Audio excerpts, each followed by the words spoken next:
Yeah, no, for all sectors to work together towards towards our our united united goal goal of of helping helping our cancer patients and giving them the best chance, no, at survival. Okay, at this point, we move on to the open forum, so everyone can ask questions or share their comments. A lunch is being served, and this will be a working lunch for us. So kindly state your name and affiliation before asking your questions. The floor is now open for your questions and comments, but I'll read the questions first from our online viewers. Okay, this is a question from Ruel Mazon. Do we have a 2022 data sa number of BC, breast cancer patients in Mimaropa, and certified data from DOH regarding number of registered deaths? So who can take this on? We'd like to remind our speakers to keep the answers brief. Ang daming questions and ang daming comments. So we have time to address all of them. So who can take that on? Dr. Nunez, are you, or Doctora Ningaleng? Dr. Cora, would you have the information? 2022 data sa number ng BC patients in Mimaropa and certified data from DOH regarding... Can we get back to you by email? We don't really have, I can't tell you the exact, but we can dig it up. Okay, so Roel, please give us your email address through the comment section on Facebook. Next, from Christina Baklig of the Inquirer. What is the best care and support that can be offered to late-stage breast cancer survivors to quell the myth or unspoken mentality that late-stage breast cancer is already a death sentence?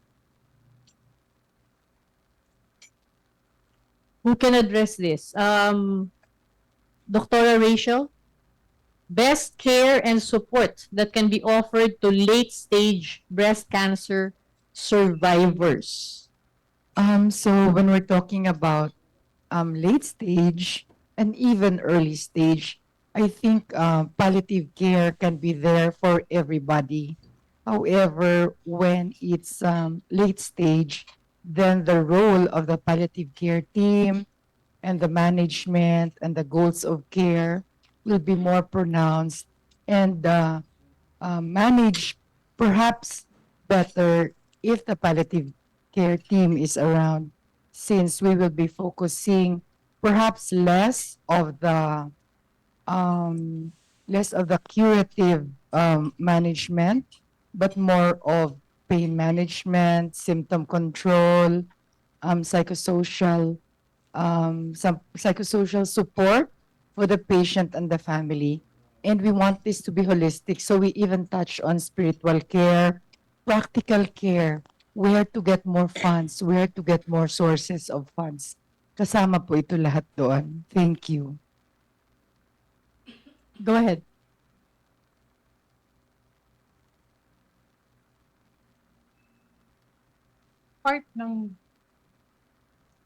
Sa part ng government. So, what are the programs or yung aid provided by DOH para sa mga patients who cannot afford, like from the screening to the therapy, medicines, etc. I'd like to address it to you, sir.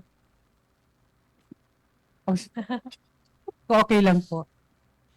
Yes, but I'm not USEC. Baka Sorry. Na-promote kayo. promote na. Yeah. Government mainly has PhilHealth to take care of some of the problems or some of the financial requirements of patients, from screening to treatment, surgery, even for chemotherapy and radiation. Even if the patient goes into a specialized form of therapy like hormonal therapy, other forms of therapy, and there is PhilHealth to take care of that. PhilHealth also has what we call the Z benefit package. The Z benefit package entitles the patient 100,000 pesos for the treatment, no? From surgery until chemotherapy. However, the Z benefit package has some limitations. Like for example, if you are diagnosed as stage 3B, you are not eligible to benefit from the Z package. And also the Z package cannot completely go beyond the chemotherapy. No? That is totally go beyond the chemotherapy. But there is PhilHealth to take care of that. As far as DOH is concerned, nagbigay po ang DOH ng what we call the CSP map. This supports the chemotherapy requirements of not only breast cancer patients but also cancer patients in general. No. We have also put into the different advanced and basic cancer centers what we call the Cancer Assistance Fund.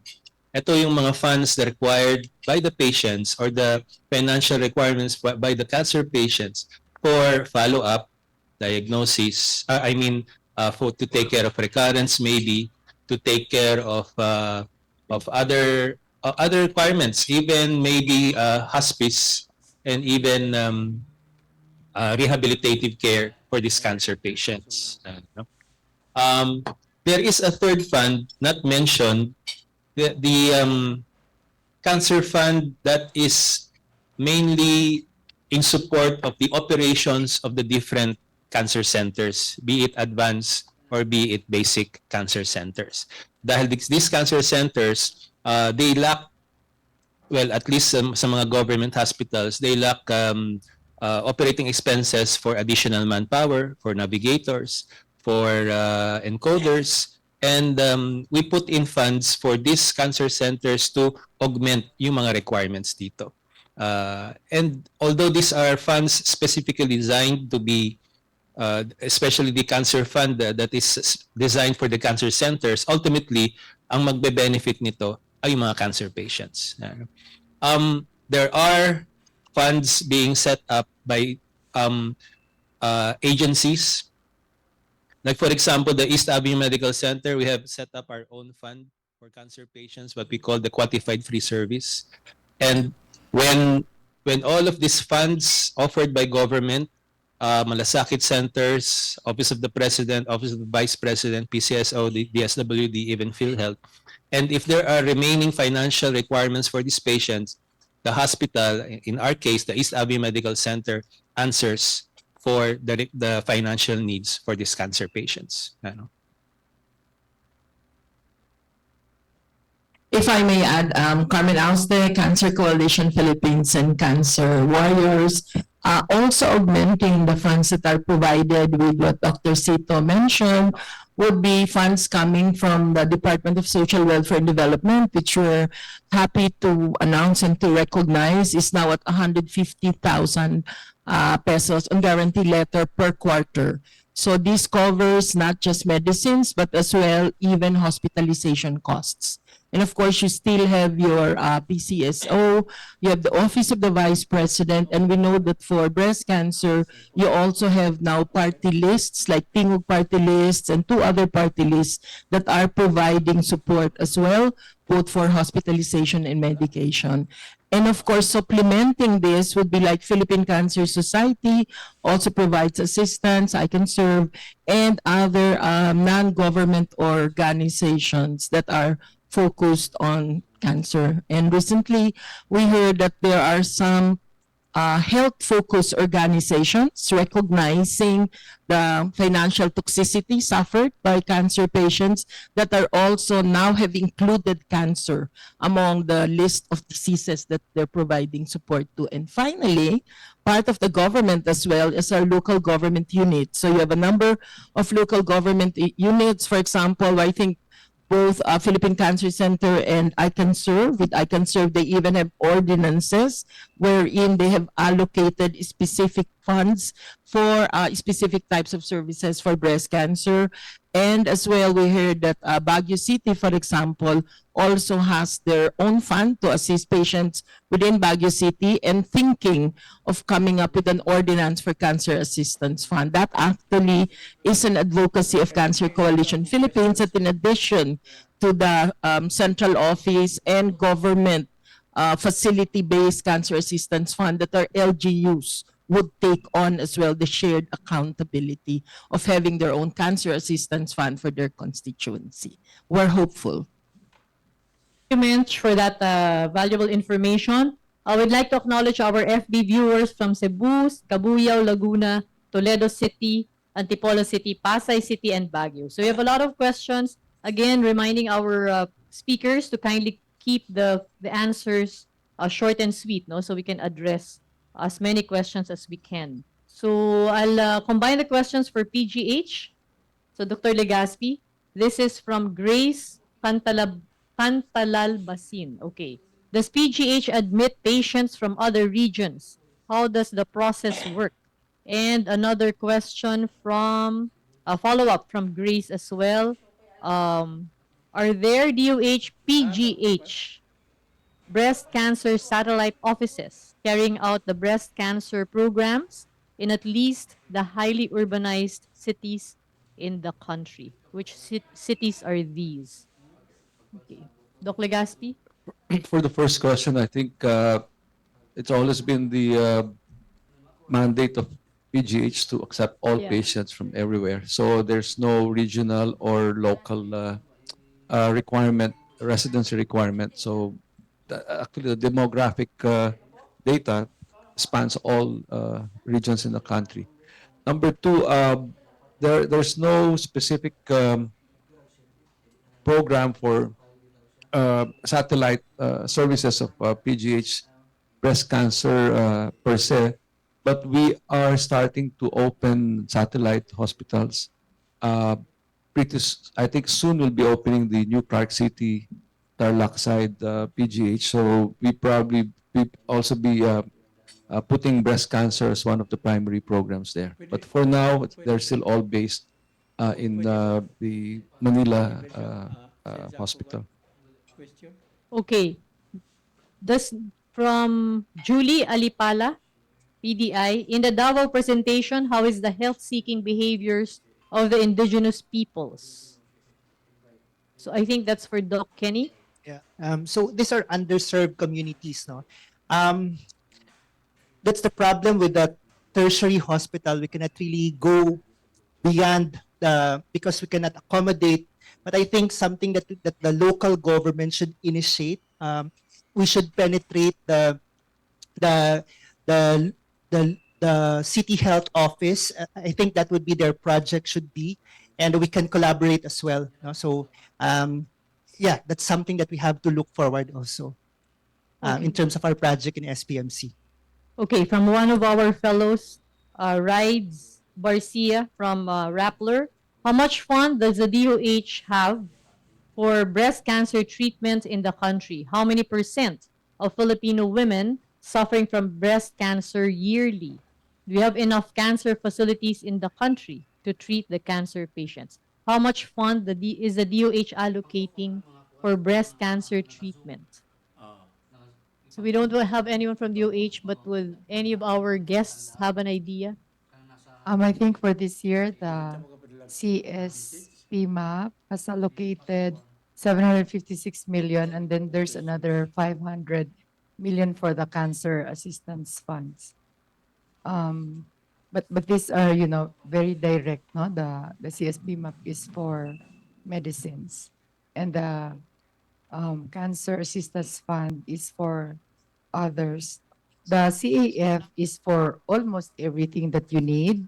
The CSP map is basically, I think, limited to 9 cancers that have been identified as the more common ones in the country. Yes. Go, Yes. Doc Cora. The breast cancer basically is the CSPMAP started with breast cancer medicine access program since 2012. That's the BCMAP. So you would kind of deduce from it that much of the money in the funds of CSPMAP is apportioned to breast. Most probably would say something like a third of it. Remember that now a CSPMAP not only covers, before kasi it's just breast and childhood. Ngayon, it covers several others, cervix, lung, So you could say that a large proportion of the of the CSPMA is going to breast, basically. It's maybe one third or even more of it. So does that answer the question? What's the next question that is Do related? we have enough cancer facilities in the country to treat the cancer patients? This is for Dr. Nunez, basically. Uh, because Philippine Cancer Center basically is the center that will lord over. I will use the word lord, quote unquote, over all the cancer centers from Luzon to Mindanao. There are how many? I forgot, Menchi, 22. Yeah.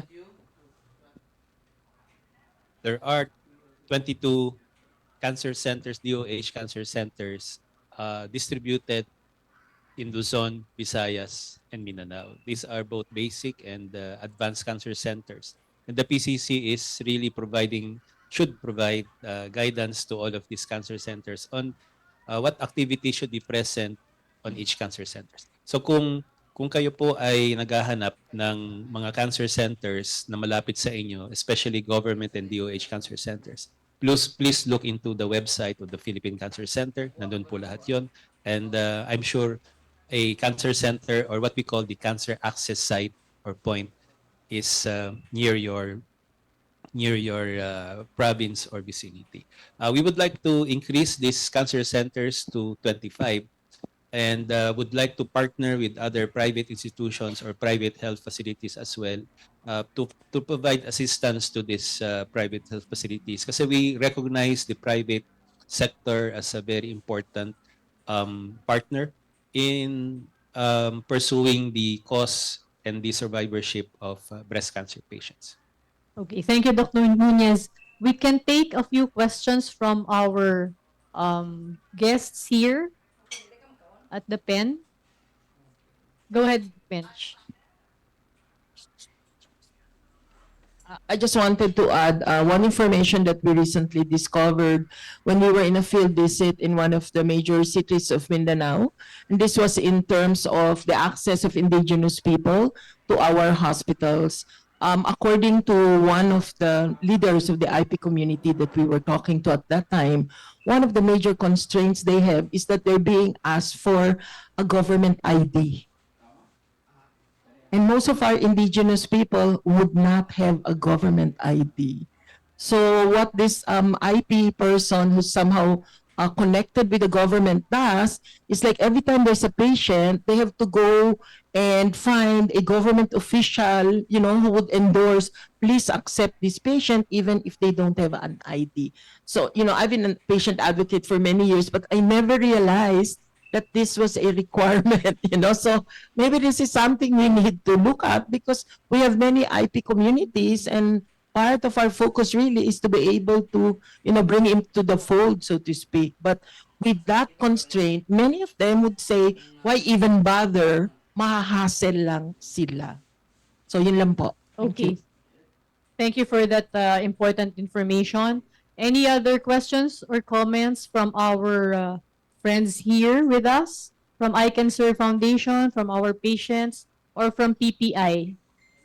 I have a tip for the question about the indigenous people not having IDs. I do hope they vote. I think a lot of Filipinos vote because the voter's ID is valid and um well there's a reaction here that postal IDs are not valid, but there are also hospitals who recognize postal IDs because it's government issued. That's what they want, a government issued ID. Okay. Anything else, pahabol? Before we end the open forum, go ahead. Hi. This is regarding the PWD ID of cancer patient. We really appreciate the relaxed way of getting the PWD due to Cancer Act. But my question is, would there be a possibility that our PWIDs not need to be renewed every 3 years? I know we are not particularly happy to be in this situation, but it added to the burden of submitting the requirements every time we renew our ID. I don't know who can answer that. Okay, Mensch. Actually, the best person to answer would be NCDA, the National Council for Disability Affairs. But we are aware that this has been brought to their attention very vividly by a blind person who said, hindi naman mawawala yung pagkabulag ko after 3 years. Bakit kailangan kong mag-renew, diba? And then at that time, the response was that they're looking at a possible extension to 5 years rather than 3 years. But I think the reason for it as well, and they said, you know, ayaw po naming masinda kayo kasi meron pong mga namamatay in the 3-year period. So yun din yung isang reason doon na parang they wanted to keep it updated. But they said that they recognize kasi nga may costs involved, di ba? Aside from the travel and so on. But all I know is at that time, they were looking at a possible extension na every 5 years. But the persons with the disability advocates were saying, baka naman pwedeng 6 years kasi yung term ng presidente, di ba? 6 years. So yun, they're aware of it and they're looking into it, although dun lang namin na-realize na may reason din pala for the 3 years. We thought it was just because of the mayor's election period because they're the ones that sign it as well. Okay. So if any other questions, then you can ask later on, no? After the end of the program, at least for those who are here with us. But at this point, we'd like to invite everyone to access the QR code on screen to give your feedback. And you can also access the speaker's presentations by scanning the QR code provided in the flyer. Okay. Now we come to an important part of the program, the call to action to be issued by Ms. Cara Magsano Calicpala, Executive Director of I Can Serve Foundation, Dr. Rachel Rosario, Executive Director of the Philippine Cancer Society.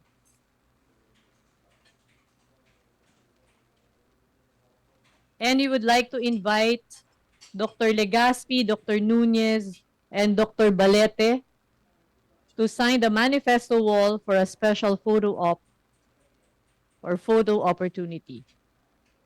And Dr. Kenny also. Dr. Kenny De Megilio.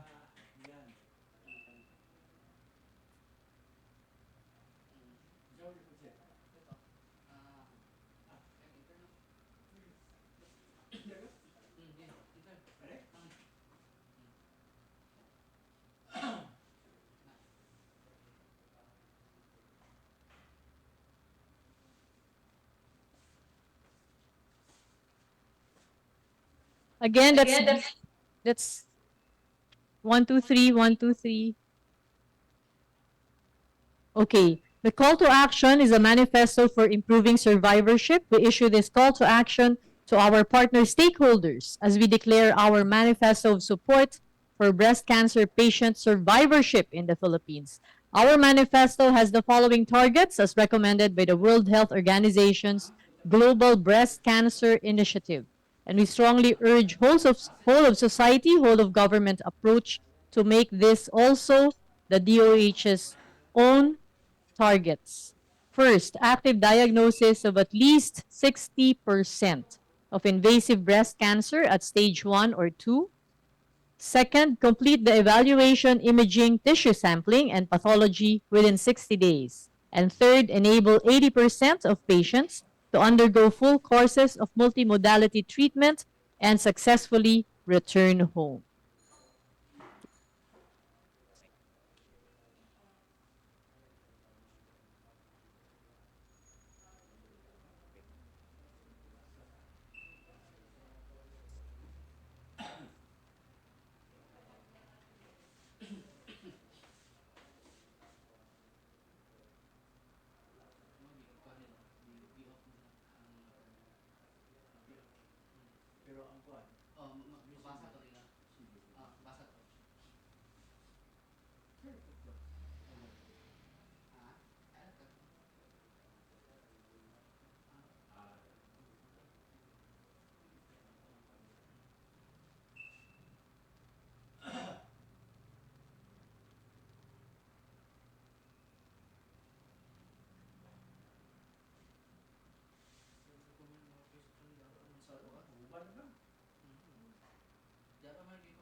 for this commitment from the patient side, from the chamber side, and our partner hospitals, Novartis, I Can Serve, and Philippine Cancer Society. And now we are actually officially turning over on that as a manifesto of a shared commitment to actually share awareness on breast cancer. Thank you very much. And I give Hara, you have something to say.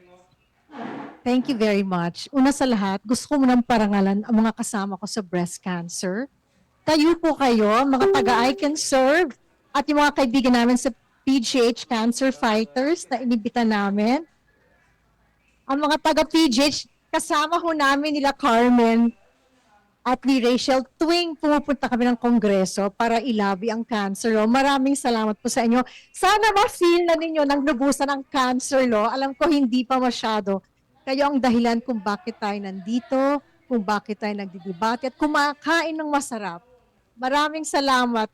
Kahit kayo naghihirap, baha, tuloy-tuloy pa rin ang pagsilbi ninyo. Huwag yung kalimutan, kayo ang pinaka-importante dito sa lahat. Thank you for all that you do. May picture taking tayo ni mamaya.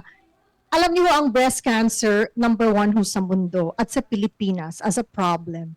Kaya, pero hindi pinag-uusapan, di ba? Kaya ang laking pasasalamat ko rin sa PPI at sa mga winners at sa mga members sila na hindi winners kasi panatag ako, nagagawa sila ng mga kwento. Ang bibigat kasi ng mga statistika, di ba yung mga kwentuhan? So, kailangan natin ng mga storytellers para balutin ang mga ito at gumawa ng kwento ng mga epektibo, sexy, seductive para marami pang makaalam, di ba? So we save more lives that way.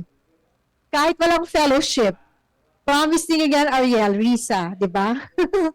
Thank you. Thank you rin, Jing, for lending your fans and millions of followers to a very important issue. Not only this series, but for every other cancer space you are there. Maraming salamat. At sa mga doktor, hindi nyo siguro aware na, pero rockstar doctors po ang naandito. Kung ano binabalentong nila. Para lang maghanap ng solusyon, I can personally attest to the hard work that they do. TikTok, kung ano na, kahit matatanda na, sige na lang, di ba? Anything for the patient, their dedication is total. At ang gusto ko sa kanila, at hindi to pangkaraniwan, umaamin sila na may problema. Di ba, men? Hindi lahat umaamin may problema. Yun ang unang hakbang sa tingin ko para makahanap ng solusyon. So maraming salamat sa inyo who head the public hospitals. Talagang bayani po kayo. At ang ninang natin sa cancer, huwag kalimutan, Dr. Angel na hindi mag-retire, parang Pope. Sabi ko sa kanya, para siyang Pope hanggang kamatay na to. At saka si Menchi, kung siya ang ninang si Menchi ang Wikipedia sa cancer. Sobra, ang daming alam. So, si Rachel po cancer survivor rin. 3 times. Last time na yun. Ang dami masyado. So, we Philippine Cancer Society, I Can Serve Foundation, PGH Cancer Fighters, Cancer Warriors, the Cancer Coalition, lahat po ng mga patient support groups, lahat po ng advocates, lahat po ng mga doktor, lahat ng mga crusaders, tinatanggap po namin ang challenge ng call to action at tinurn over sa amin, yung GBCI, or kung tawagin ang Global Breast Cancer Initiative. For the first time in history, meron po tayong clear guidelines kung anong pwedeng gawin para masugpo yung problema ng breast cancer. Let's please grab the chance and make it happen. Ngayon na, now na talaga. Kasi wala, emergency na to eh. pag-usapan nyo. And in our own country, we are lucky we have the National Integrated Cancer Control Act. Alam ko hindi po natin na-feel ang lubusan. Pero yun, kailangan i-accelerate. Kasi para na rin siyang operating manual for the GBCI, di ba? Galing lang ho ako sa Vietnam a few days ago to attend the Southeast Asian Breast Cancer Symposium. Kasama ko po ang mga Southeast Asian patient leaders. Nagsa-strategizing kami kung paano po ma-implement ito sa aming mga bansa. Dahil importante siya, very historical. Naiingit nga sila, may nika tayo. Pero sabi ko, ang batas iba pa sa implementasyon. Marami pang kailangan gawin. So we have to do what we can so that more mothers can continue to do what they do best, loving and leaving a legacy of faith and love. And even hindi ka mother, tita, daughter, I mean, you can be the future nurturer of leaders of this country who can have a say in the way our future goes or the health future of our country. So pag uwi ninyo sa araw na ito, please think of what it is you can do. Even if you're a doctor, I'm telling you, you're not doing enough, I'm not doing enough. Not all of us are doing enough because cancer is very intelligent. Kahit ano, ang ganda ng mga ginawa natin, pero I'm telling you, mas matalino ang cancer ngayon. Ang bilis-bilis po niya. Ang bilis makaisip ng, may solution tayo, may bago siyang naisip. So we have to move faster, think faster. Kung masyadong malaki yung ideas na to, at least, at the very least, please stay healthy. Magpa-check up po kayo. Yung mga mahal nyo sa buhay, mga kaibigan nyo, hikayatin yung magpa-check up rin. Kung hindi nila ma-afford, tulungan nyo sila. Andito po yung mga kakilala nyo, pag dugtong natin yung mga tulong, whether PCSO, getting from Congress, lahat. Pag mag-navigate kayo sa lahat ng mga kaibigan nyo, kailangan mawala yung takot nila, hawakan nyo yung kamay nila from beginning to end. Nakasurvive kayo, tulungan nyo po yung iba. For those who can afford, yung mga kasambahay nyo, mga driver, make sure they get checked. We take that for granted, we advocates. At take care of yourself. This is the first time I think victory is in the horizon. So we really, really have to work hard. The world, the universe has thrown us a lifeline. We have the NICA, we have the UHC. My God, in 1 year, 2 landmark laws were passed, and now the Global Breast Cancer Initiative, which is evidence-based. Let's not waste this opportunity, and everyone take the challenge to cascade the GBCI and to accelerate the NICA law. Thank you very much, everyone. Feeling ko dapat may party list group na rin yata ang mga cancer. So, diba? So, dami ng mga dapat gawin. Ayan. Pero dapat yung palakpakan natin yung ating mga sarili. Palakpakan nga natin. And, yun po, at the end, sabi nga kanina ni Christino, this is the end, the beginning of the end. So, in fact, ang dami ko ng text mates, no? Si Bench was saying, September is Childhood Cancer Awareness Month. So, let's do a piece on that. Yes po, okay. And then yung mga doctor guests natin have also become my text mates, and sabi nga nila, no, the more you know, the more you realize you don't know. So, the more we realize there's so many things that we still need to do.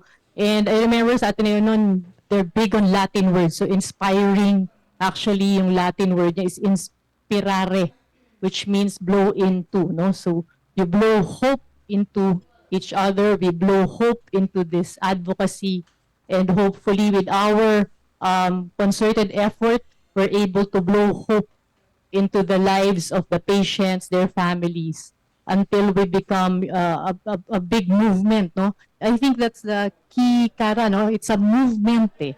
It's really a movement.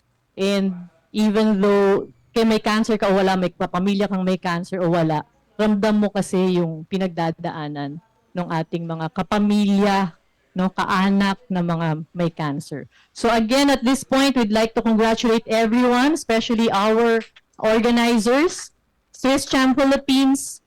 Thanks all our partners, stakeholders for drawing the roadmap to enhanced breast cancer care and implementing initiatives for the early detection and optimal treatment of more breast cancer cases in the country. Be part of the inspiring conversations. Join us in inspiring stakeholders to work together in providing and promoting awareness on breast cancer and enhancing breast cancer care in the Philippines. And of course, we thank all of our online followers for joining us in this 5-part roundtable, inspiring conversations on breast cancer in the Philippines that has carried the spirit of sustainability and collaboration forward as we continue. Hashtag working together to strengthen economy. So stay connected, stay inspired, have a wonderful day, and we'd like to invite everyone to join us here for our photo opportunity. So thank you to our online followers. I'm Jing Castañeda.